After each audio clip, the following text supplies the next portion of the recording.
I don't know when these studies were performed, but they were done at the University of New South Wales here in the magical land of Oz, that showed that after only, get ready for this is a shock factor, 5 days on a high junk food diet, not 5 months, not 5 years, after only 5 days on a high junk food diet, it affects your cognitive ability. So there is no way that, now, I mean, first of all, 5 days on a junk food diet, I've probably spent 5 years at one stretch on a junk food diet.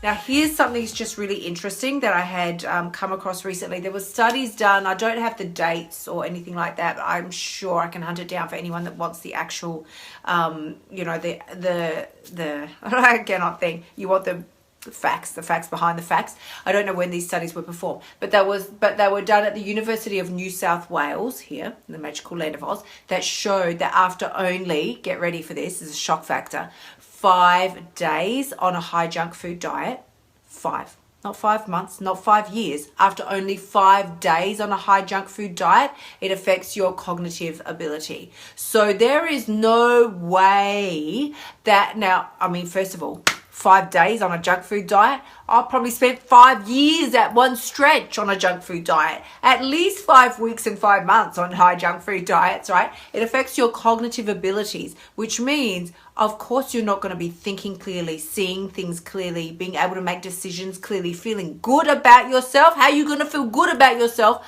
when the neurons in your brain are firing all crisscross? They make you jump, right? That's what crisscross will do. So you got to understand, and like totally, if anybody doesn't know and you need me to post that YouTube video there for crisscross, I'll happily do it. Okay, now here's some other things that I really wanted to suggest to Alison, things that are going to help. If you find yourself getting stuck somewhere in your life, you're like, I'm not sure, I want to move forward, but I don't know why I'm holding myself back. I want to move forward, but I don't know why I'm not. I do start moving forward and then I keep on going back.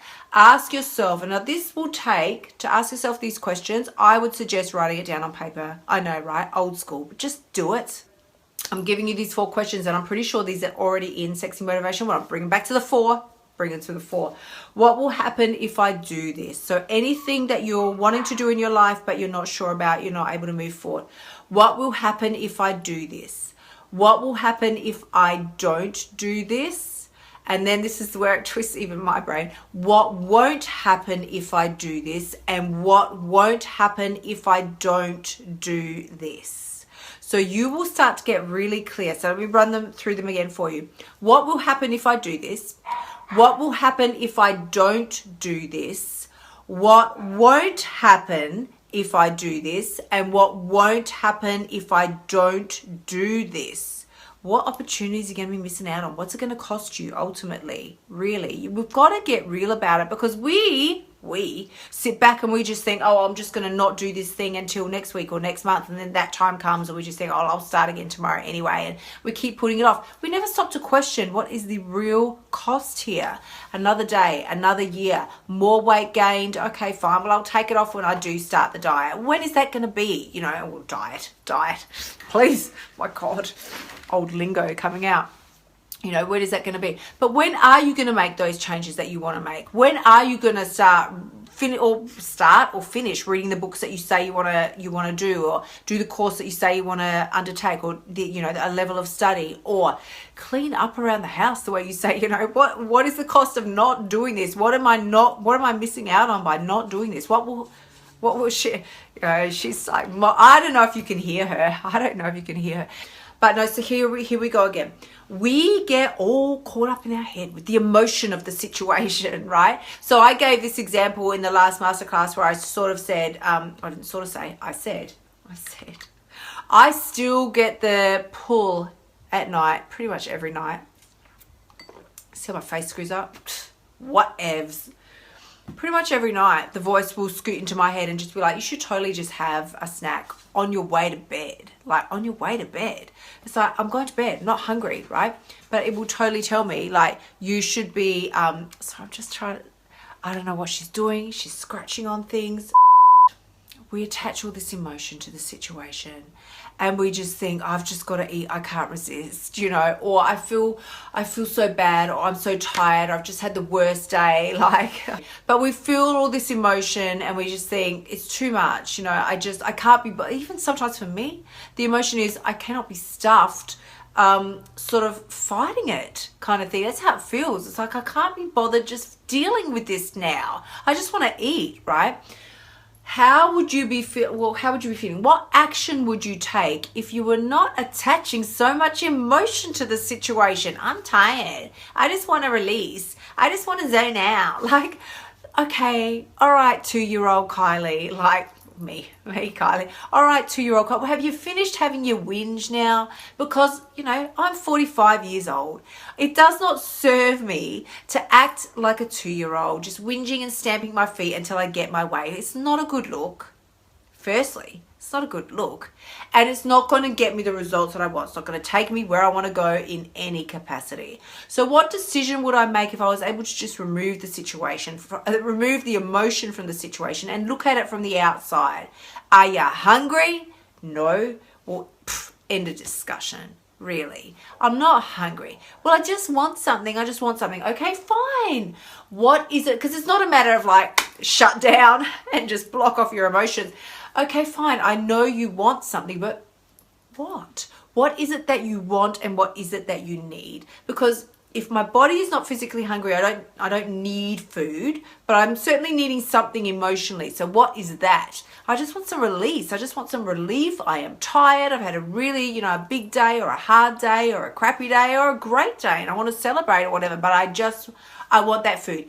You want the food because it's your go-to, not because you necessarily want the food. So what else could you do to create that same emotional release or relaxation or whatever? What else could you do that would serve the same purpose in a different way?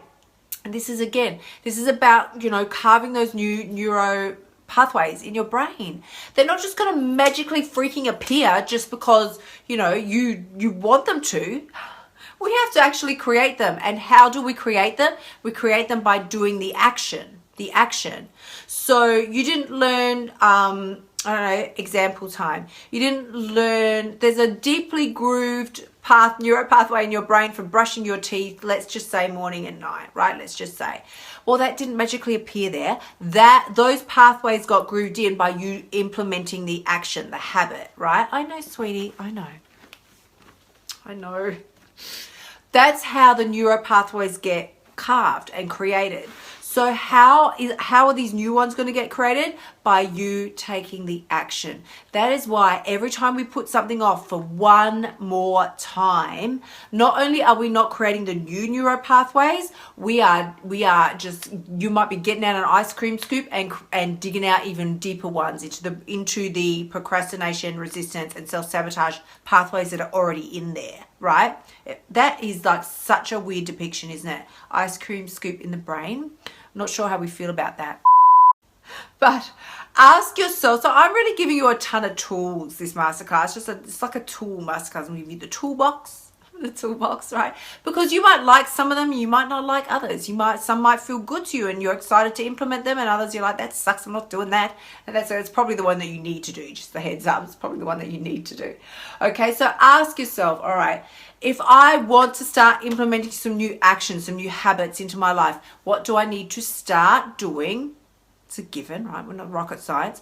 What do I need to stop doing? And what do I need to keep doing? What do I need to start doing? What do I need to stop doing? And what do I need to keep doing? So when we start our fancy plans, we go, I'm going to do something that's going to be great and I'm going to implement something new. That's fine. We implement the new thing. What do I need to start doing? We do that. It's fantastic. But we never, ever, ever take the time to ask ourselves, oh, and just FYI, I wonder as well, what do I need to stop doing? And what am I already doing that's good that I need to keep doing? We don't look at those. No, we don't. No, we just want to do the new thing. And then we wonder why we can't do the new thing because we've still got so much of our energy, space taken up with the things that we should be stopping doing and also things that we should be keeping doing, that we can build on, right? That we can build on.